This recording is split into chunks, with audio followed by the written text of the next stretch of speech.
So I'm sure I'm not alone in still being in the afterglow of the ordinations on Saturday, May 20th, where we had two Anagarikas ordain. And so we got two more monks, Venerable Thupten Gyatso and Venerable Thupten Kunchok. So I think that, well, all of us are tremendously fortunate to have Shantideva beating on the self-centered thought for weeks now, but especially you two, preparing to ordain and hearing those teachings and thinking about them and getting the self-centered thought totally beaten up. So it's a reason to rejoice too. And I thought this is for my sake and yours too. There's a passage in volume 5 of the Wisdom and Compassion, Library of Wisdom and Compassion series by His Holiness and Venerable Children that talks about the self-centered thought in such an impactful way. So they say this: the self-centered attitude is neither an affliction nor a cognitive obscuration. It is not a pollutant or a defilement, nor is it the root of psychic existence. So what's the big deal? Really, what's the big deal? It is not an actual obscuration because it is not the object of abandonment of a path, as are the afflictive and cognitive obscurations. However, here's the big deal. It is a hindrance for bodhisattvas to abandon. And the big deal is it's an impediment for entering the bodhisattva vehicle. And in this context, it is considered worse than ignorance. That's the big deal. So I'm going to go on. I was very inspired by Venerable Children's transparency yesterday during her talk, and so I'm going to reveal something that is totally embarrassing, and at the time was extremely painful. And I think my self-centered thought thinks that this story beats the brocade story, the offering that you made to your teacher, but that's my self-centered thought thinking. So I thought I'd tell you this story by talking to my sane self and my crazy self. And I may get mixed up because sometimes I get, I get mixed up because I think the sane self is the crazy thought, or the crazy thought is the really sane thought. I get confused, so that's why I have to have a script here. So this goes back to me getting ready for ordination. And I had this belonging that was my most treasured belonging. I bought it from some friends who used to go to India often, and they brought back magnificent things from India, and I was so attracted to these things even before I was a Buddhist. It was just like a magnet. And this one particular thing was a stone relief. And on the relief was the sole of the Buddha's foot with a Dharma wheel where the arch was. And that was I was just over the moon about this possession. And I just felt inspired when I saw this. And so I thought, well, what am I going to give my preceptor, Venerable Thupten Chödrön? Well, of course, I'm going to give her my most treasured possession. So the night before, before coming to the Abbey, I bought some really expensive gold-looking paper. It wasn't gold, but it's gold-looking paper. And I wrapped it up very carefully the night before my ordination. And then on ordination day, I gave her this gift, and she gracefully accepted it. And then the trouble started.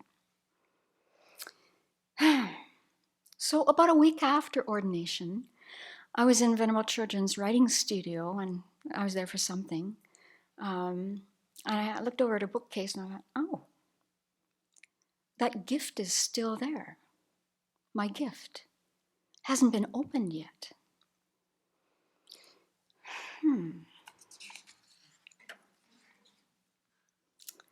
So the crazy mind says, so ask her if she's waiting for you to be in her cabin to open the gift. That's what's going on. She just wanted you to be here. And the sane side of myself says, no, that's too embarrassing. I'm not going to ask my teacher to open a gift. Crazy mind says, well, I should tell Venerable Chödrön that this is my most precious possession and that I wanted her to have it. And the sane mind says, that's so arrogant. That is so arrogant. So time goes by, many visits go by, weeks and weeks, and on another visit in the writing studio, that gift is still on the shelf. It's not opened. So the crazy mind says, you know what? I bet she doesn't really want my gift because it's not as lovely and meaningful as the other gifts she's gotten from other people who are ordained on ordination day. That's just it. She just doesn't want it. So the sane mind says, oh, so you're now able to read your teacher's mind.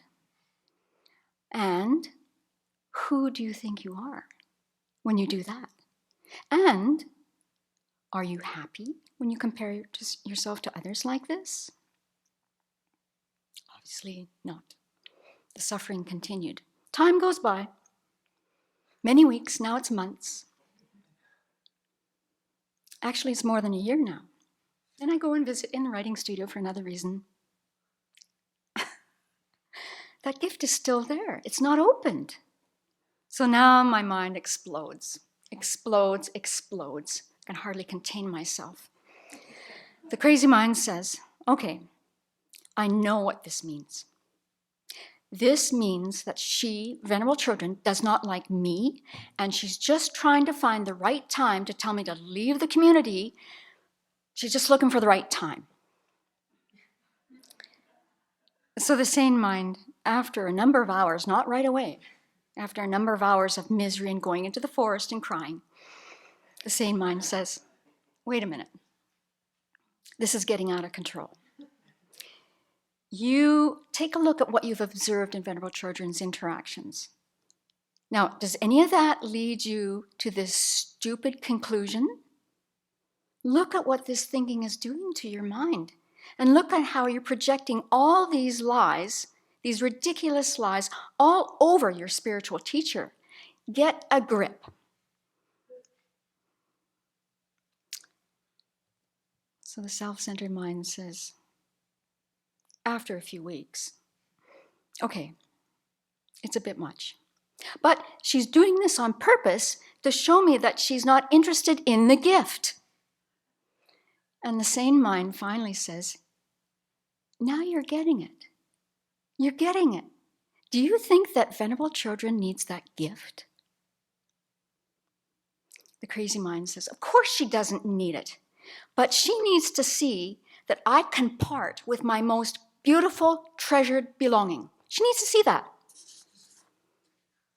So the sane mind says, okay, let's imagine for a moment that tomorrow she calls you into the writing studio and she opens your gift and she puts it in the meditation hall. What are you going to think then? Wow, she values the gift and it's an important spiritual image to have at the Abbey. And the sane mind says, and now you have the evidence right in front of you. You've not freely given this gift, not for a second. It's still yours. And you are imagining that it speaks to your sense of aesthetics and beauty that you want your teacher to appreciate in you. That's right. And the sane mind says, is having a sense of aesthetics and beauty going to get you to the path of accumulation, let alone Buddhahood? No comment. This is almost 2 years later now. This one really bugged me.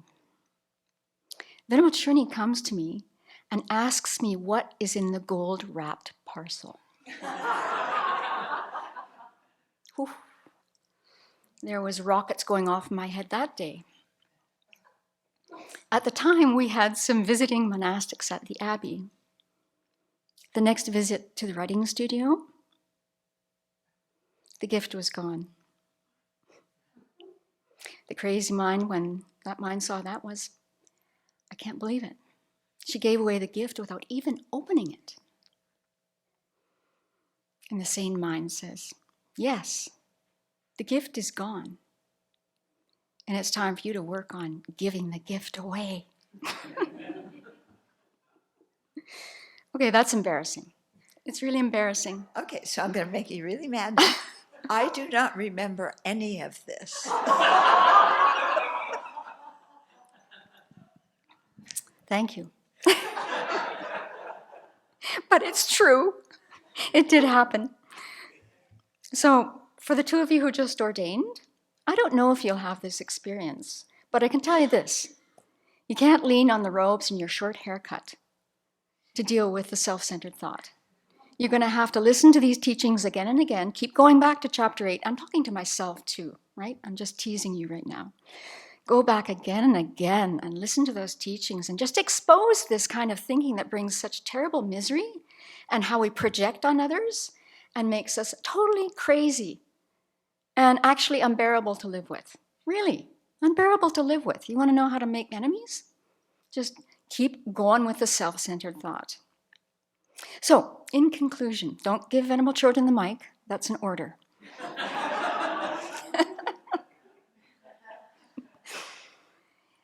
This is from a talk that she gave in the past year to some monastics, and it's just wonderful advice that I'm going to keep reading again and again. And she says this, and this will explain why you're doing what you're doing, why we're doing what we're doing, why we're here. Sravasti Abbey is a community of ordained people who are here to work together for a common purpose. Work together. We are part of a team. We've got the team colors on. We're working together. As one individual practicing, our mind tends to think, what's good for my practice? I want the best conditions for my practice. I want to develop this. I want to do retreat. I want to study that. What word do you keep hearing? I, me. It's a big hindrance on the path. And when you live in a community, that idea of I, what I want, and what's good for me, changes. We'll make sure it changes. Shantideva will make sure it changes. It's just going to take someone like me longer, I'm pretty sure. You begin to see that by living with other people, you have to open up and drop some of your preferences. You can still have your opinions, but you have to compromise. We have to drop a lot of our self-centeredness, in fact, all of it. And this is what actually helps us to grow. And having a sense of humor really helps too, to laugh at ourselves when we see this ridiculous thinking. Let's do that. It did happen.